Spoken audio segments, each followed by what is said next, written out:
Welcome back everyone. In this video, we are going to write code for our React app. First, I will be deleting all these things, okay, and control save. Go into index.html and here I'm going to remove all these comments first as we are not going to need them right now. Okay, now go into your index file, index.js file, and here I will be creating our first React component. So what does it mean by React component? In React, a component is a part of JavaScript code that we will use to create a particular part of the website. To create components, we use two different kind of techniques. One is class-based component and other is functional component. So I will be creating the components by using both of these techniques. And inside the class-based and functional components, we will be using the JSX, which is nothing but a JavaScript extension to render the HTML code. So if you're not getting that, what does it mean by component? Consider this example. Suppose that this is our website. This is our header of the web page. This is the part of navigation menu and this is the body of our website. Then in React, we divide all this into separate parts. One, we will create a component for the header file. We will create a component for our navigation menu and we will create a component for our body part. In this way, we create different components for the different parts of our website and we use functions and classes to create component inside React.js. Okay, so let me go back into our Visual Studio Code. To create the component, in the first step that you need to do is to define a constant in which, before getting started, let me remind you that to get started with the React.js, you must have knowledge of vanilla.js or simple JavaScript. Okay, so here I'm going to define a constant. I will be naming it like app, and this would be equal to a factor function without parameters. Okay, and in this function, I have to write the JSX. What is JSX? Basically, this is a technique that we use to render HTML into JavaScript. Okay, so I will use return, and here I will be returning H1 simply like welcome to React. That's it.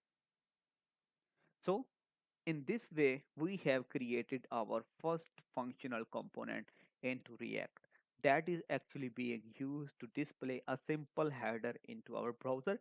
But let me open the browser. You would see that there is nothing right now to show because we have to connect our component with the index.html file. As I have explained in the previous video that this is the part of our application that will be rendered into our browser, but we have not connected our index.js file right now with our index.html file. But before that, to connect this component with the index.html, we're going to need two libraries, that is React and React DOM. To import the libraries, you will be using the import, then React. From where you want to import, you're going to import from React, and after that, you're going to import the React DOM from React DOM itself. Now come on the bottom of this, and here I will be using the React DOM dot render method, and inside the render method you want to pass two things.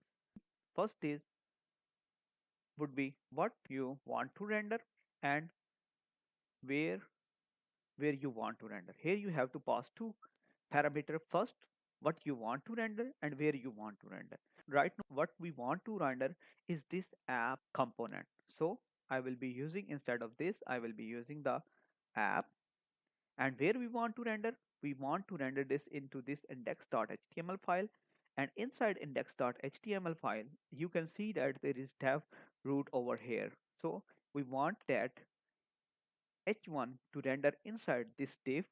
To get this div we can use the id, and id is root. So I will be going into index and here I will be passing that id. To get the ID, you already know we can use the document object, models object, which is document, and here I will be using the query selector. And inside the query selector, I will be passing that ID, that is root. But if I save it and go into our browser, you would see nothing over here. It means that our index.js file has been connected to our index.html file, but we are not getting our component over here. So to get the component into index.html file, the syntax is you have to write it into angle brackets. And this way, this component which we have created over here, which is a functional component, as we have created a fat arrow function over here, has been connected to our index.html file. So if I go back into our browser, you would see that welcome to React. Hurrah! There you go. In this way, we have created our first React component and we have connected that component to our React app. So that's it for this video, in which we have created our first React component and connected that React component with the index.html. So in the next video, we are going to dig more about the React.js. See you guys in the next video.